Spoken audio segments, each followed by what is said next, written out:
발목을 접질렀을 때 알아야 될 상식들을 오늘 제가 총 정리해 드리겠습니다.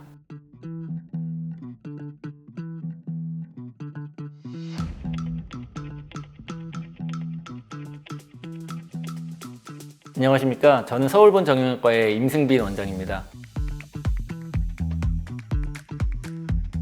제가 발목 모형을 좀 가지고 나왔는데요. 여기가 이제 엄지발가락이 있고, 우리가 흔히 이제 복숭아뼈라고 말하는 안쪽 복숭아뼈, 바깥쪽 복숭아뼈가 있고, 대부분의 사람들은 이제 발목을 새끼발가락 쪽이 안으로 돌아가고 엄지발가락 쪽이 위로 들리는 식으로 이런 식으로 이제 접지르게 됩니다. 이제 그렇게 되면은 바깥쪽에 있는 이제 인대가 다칠 수가 있고요. 외측 인대는 총 3개의 인대가 있습니다. 그리고 안쪽에 있는 인대도 다칠 수가 있는데, 안쪽에는 삼각인대라고 하는 인대가 있고요. 그래서 이제 안쪽 바깥쪽의 인대를 다칠 수 있고, 체중이 많이 실리는 경우에는 이 인대가 붙어있는 뼈가 부러질 수도 있습니다. 그래서 안쪽 복숭아뼈 또는 바깥쪽 복숭아뼈의 골절이 될 수도 있고요. 드물게는 종아리 외측 근육의 힘줄이 끝나는 부위가 다칠 수가 있는데, 그 부위가 이제 5번째 중족골이라고 하는 발등뼈의 끝부분이나 아니면 입방골이라고 부르는 발등뼈의 일부가 골절되는 경우도 종종 생길 수 있습니다.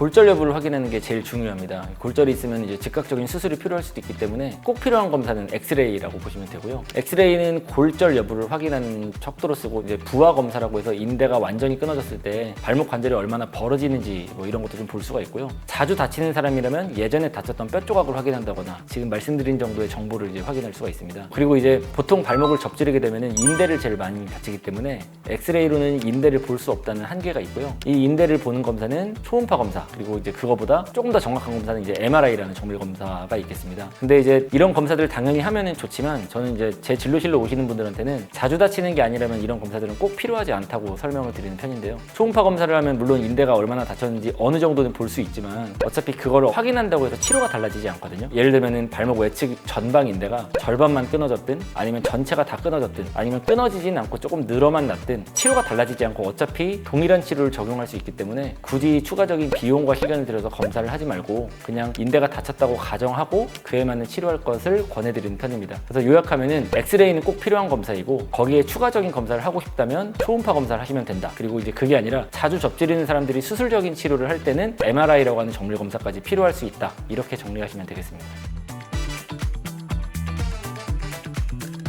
자주 접지르는 사람들은 이제 치료가 조금 다릅니다. 예를 들어서 처음 다쳐서 온 사람들한테 하는 말은 이 인대가 시간이 지나면서 저절로 회복이 되기 때문에 그때까지 잘 보호만 해주면 된다라고 설명을 드리고 그에 맞는 치료를 권하는 편인데, 자주 접지른다는 거는 인대가 여러 번 다치면서 계속 약해져서 인대로서의 기능을 잃어버렸다는 걸 뜻하거든요. 그래서 약해진 인대를 다시 강화시키지 않으면 계속 다치고 약해지고 다치고 약해지는 거에 악순환이 반복될 수 있기 때문에 이 고리를 끊으려면 결국 이제 추가적인 치료가 필요하고요. 추가적인 치료는 결국 수술을 의미합니다. 수술 방법에 대해서 설명드리기는 너무 기니까 나중에 또 기회가 된다면 설명드릴 수 있을 것 같고, 어쨌든 이제 발목을 자주 접지르는 사람들을 이제 만성 불안정성이라고 하는데, 이거에 대한 치료는 수술을 고민해봐야 된다. 이렇게 생각하시면 되겠습니다.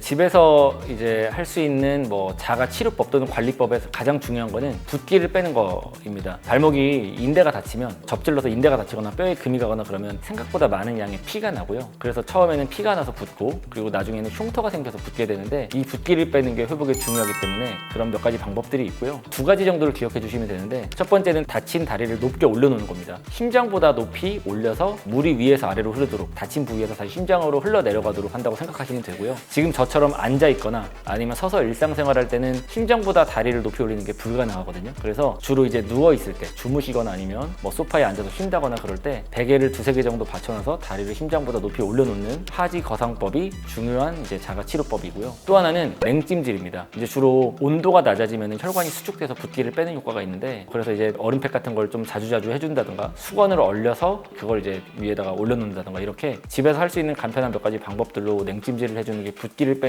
한 가지의 방법이고요. 사실 이제 여기에는 요즘 약간 이견이 있는데, 냉찜질을 너무 자주 하면 혈관 수축이 되고 그러면 혈액순환이 제대로 안 되니까 조직 재생이 좀 불리하다, 이런 이견이 좀 있습니다. 그래서 이제 아직도 이제 냉찜질이 좋은지 안 좋은지에 대해서 찬반이 좀 대립되고 있는 상태인데, 저도 이제 이런저런 논문을 찾아보니까 냉찜질이 일반적으로 도움이 되는 거는 맞고요. 급성 염증기가 좀 가라앉고 붓기가 좀 가라앉으면 오히려 반대로 온찜질을 해서 혈액순환을 촉진시켜주는 게 이제 인대의 재생에도 좀 도움이 된다. 그러니까 다시 말하면 그러면 아주 극초기에는 냉찜질을 해서 붓기를 좀 가라앉히고 어느 정도 회복이 되면은 온찜질을 같이 해주는 게 더 도움이 될 수 있다. 이 정도로 생각하시면 되겠습니다. 감사합니다. 지금까지 서울본 정형외과의 임승빈 원장이었습니다.